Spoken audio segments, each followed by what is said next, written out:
একজন মানুষের জীবনে সবচাইতে দামি এবং মূল্যবান সম্পদ হচ্ছে তার ঈমান।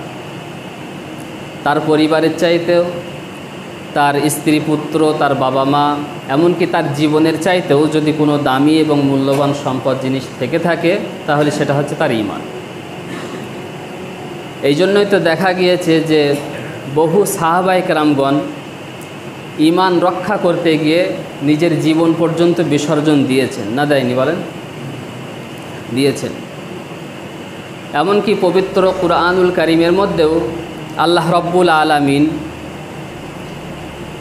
বহু ঘটনা উল্লেখ করেছেন যে যারা ঈমান রক্ষা করতে গিয়ে নিজের জীবন বিসর্জন দিয়েছেন।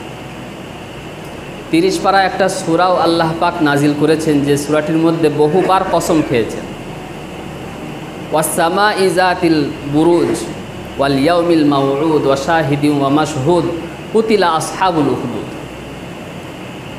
আল্লাহ পাক বলেন, ওই বিরাট আসমানের কসম খেয়ে বলছি, কিয়ামতের দিনের কসম খেয়ে বলছি,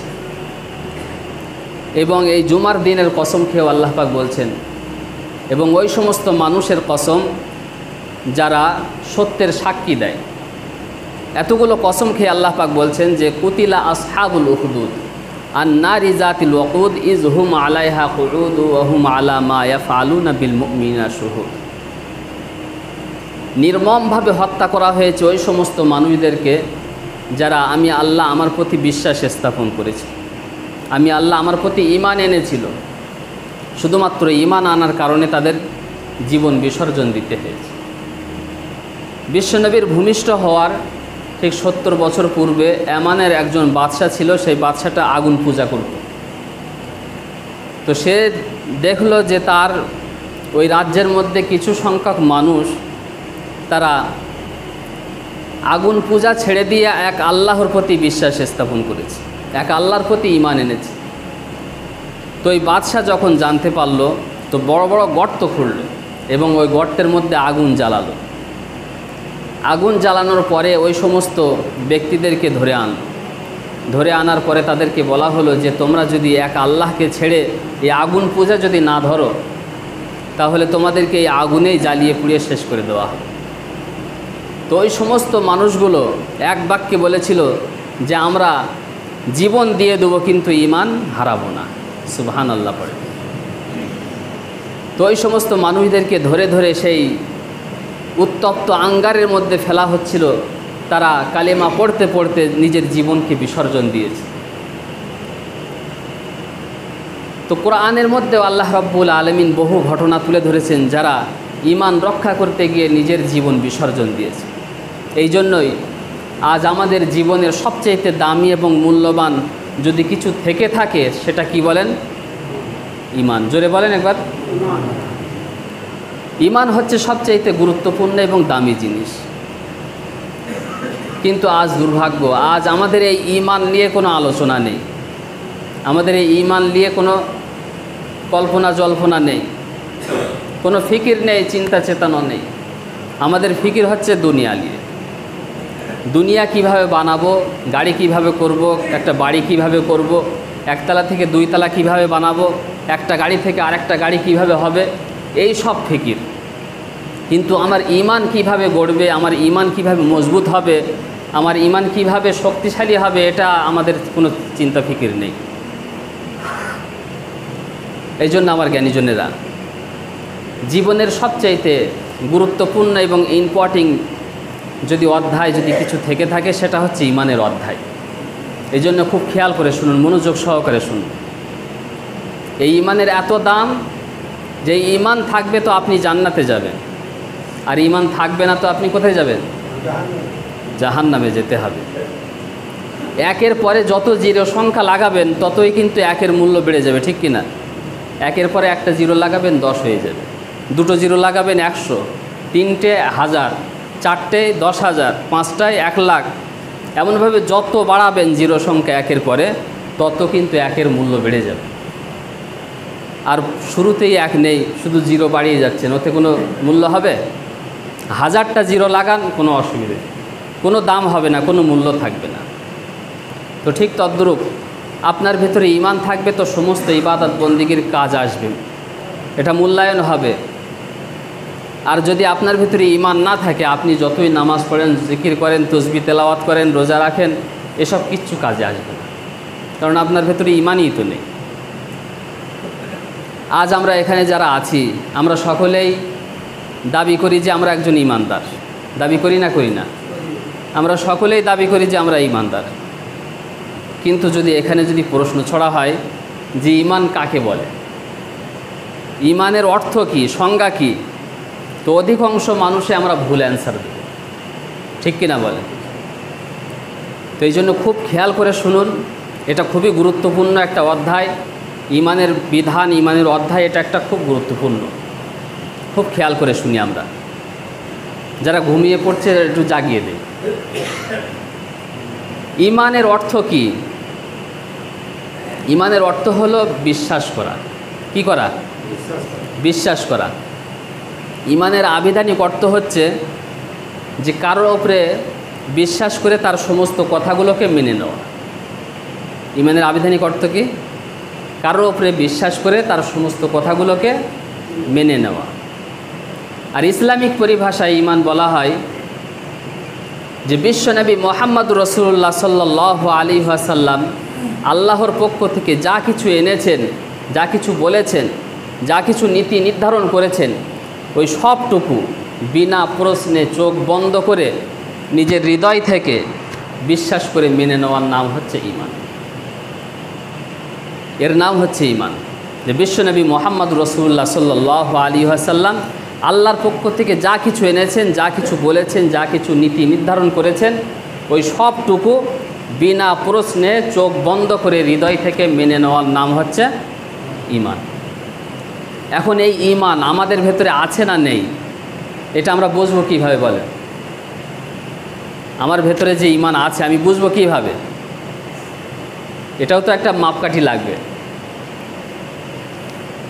হাদিস শরীফের মধ্যে এসেছে, আল্লাহ রসুলের কাছে একজন সাহাবী প্রশ্ন করছেন, আয় আল্লাহ রসুল, আল্লাহর হাবিব, আমার ভেতরে যে ঈমান আছে আমি বুঝবো কীভাবে?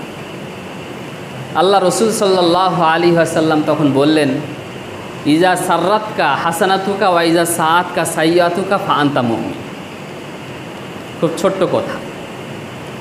আল্লাহ রসুল বললেন, যখন তোমার ভালো ভালো কাজগুলো তোমাকে আনন্দ দিবে আর খারাপ খারাপ কাজগুলো যখন তোমাকে কষ্ট দেবে, তখনই বুঝবে যে তুমি একজন ঈমানদার। আমরা দেখি যে অনেকের কিন্তু ভালো কাজ কিন্তু ভালো লাগে না, আবার খারাপ কাজ করার পরেও কষ্ট হয় না। বুঝতে হবে যে এদের ঈমান নেই। ভালো কাজ করার পরে যাদের ভালো লাগবে, খারাপ কাজ করার পরে যাদের খারাপ লাগবে, বুঝতে হবে যে তাদের ভিতরে ঈমান আছে। এই যে আমরা মসজিদে এসেছি নামাজ আদায় করতে, আমাদের ভালো লাগছে না লাগছে না বলেন? ভালো লাগছে। এই ভালো লাগাটাই হচ্ছে ঈমানের একটা নমুনা। আপনার ভেতরে ঈমান আছে। আল্লাহর হুকুম পুরা করার পরে যখন ভালো লাগবে, আল্লাহর বিধান অমান্য করার পরে যখন কষ্ট হবে মনের ভেতরে, এর নাম হচ্ছে ঈমান। বুঝতে হবে যে আমার ভেতরে ঈমান আছে। তো এখন ঈমান যখন আছে, এই ঈমানটা কতটুকু আছে এটাও তো বোঝা দরকার। ফার্স্ট ক্যাটাগরির নাকি মধ্যম ক্যাটাগরির নাকি একেবারে থার্ড ক্যাটাগরি, কোন কোয়ালিটির ঈমান আমার ভেতরে আছে এটাও বোঝা দরকার।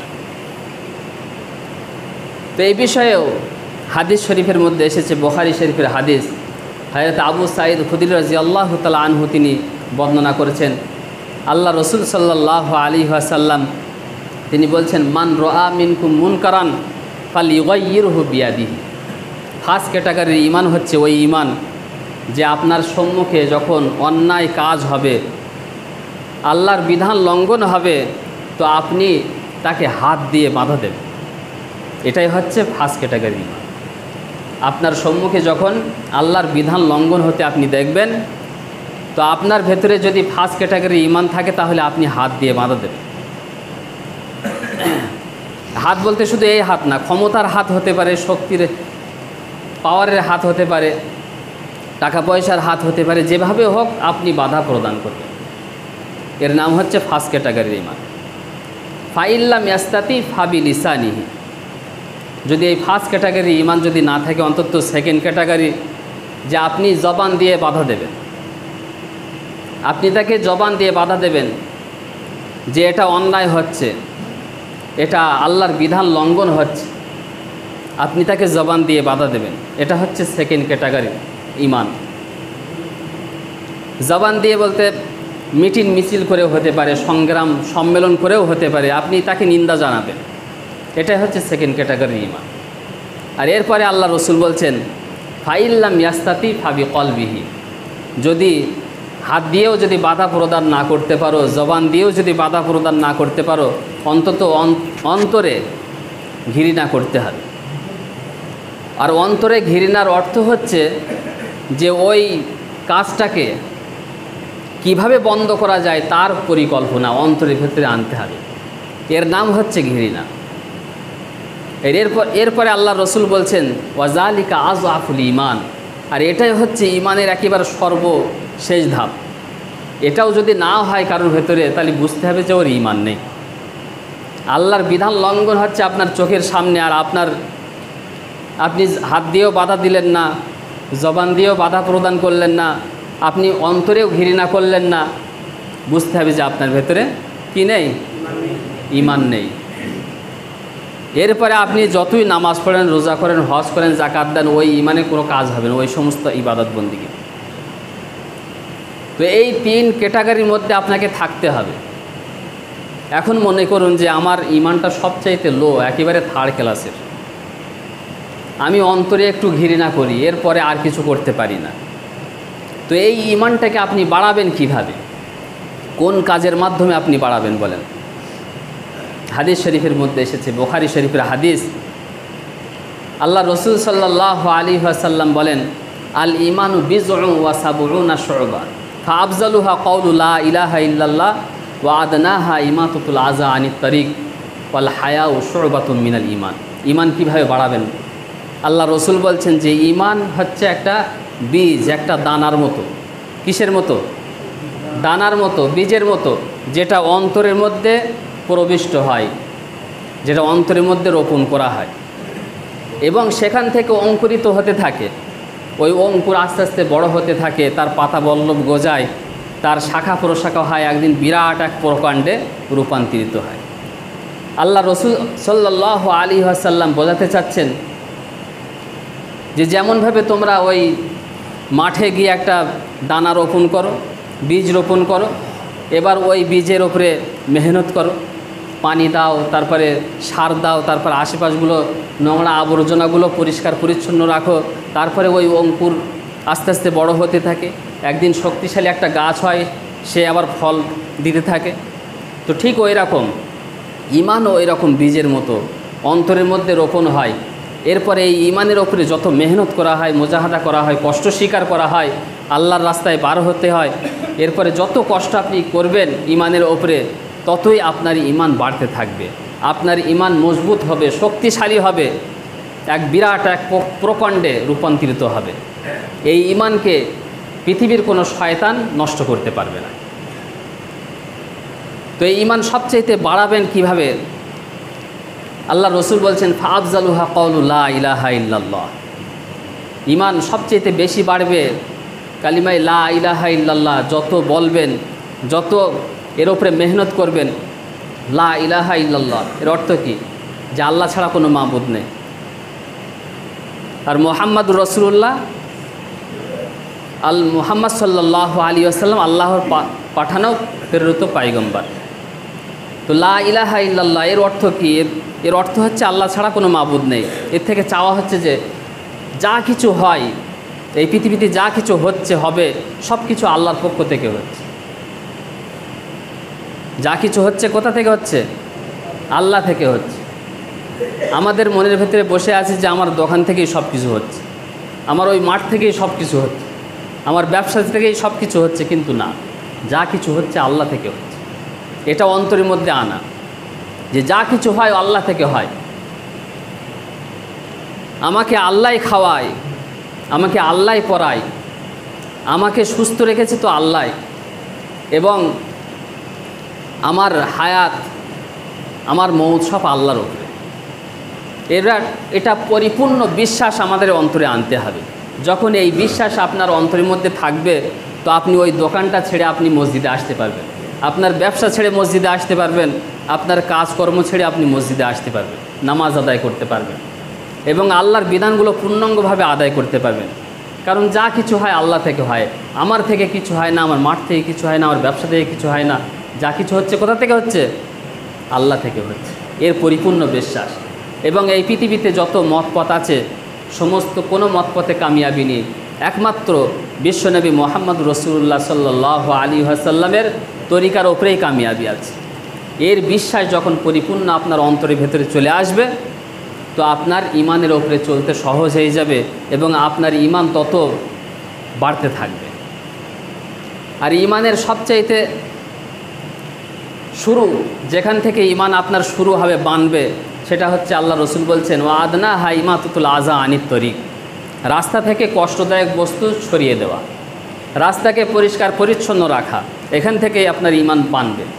কিন্তু আজ আমরা লক্ষ্য করি যে আমাদের যত ময়লা আবর্জনা ঘরে আছে সব আমরা ঝাড়ু দিয়ে ওই রাস্তায় তুলে দিচ্ছি। দেখেন আমাদের রাস্তাঘাটগুলো দেখেন, একেবারে ময়লা আবর্জনায় ভর্তি। অথচ আল্লাহ রসুল বলছে যে রাস্তা পরিষ্কার পরিচ্ছন্ন রাখা, এটা হচ্ছে এখান থেকে ইমান আপনার বানবে। আর আমরা সব ময়লা আবর্জনা সব রাস্তায় তুলে দিচ্ছি, এমনকি গরু ছাগলগুলো সব রাস্তায়, আমাদের রাস্তায় প্রস্রাব করছে, পায়খানা করছে। মুসল্লিরা আসতেছে, দুই সাইড দিয়ে দুটো হেলে গরু পেশাব করছে, বলেন ওর কাপড় ঠিক থাকবে?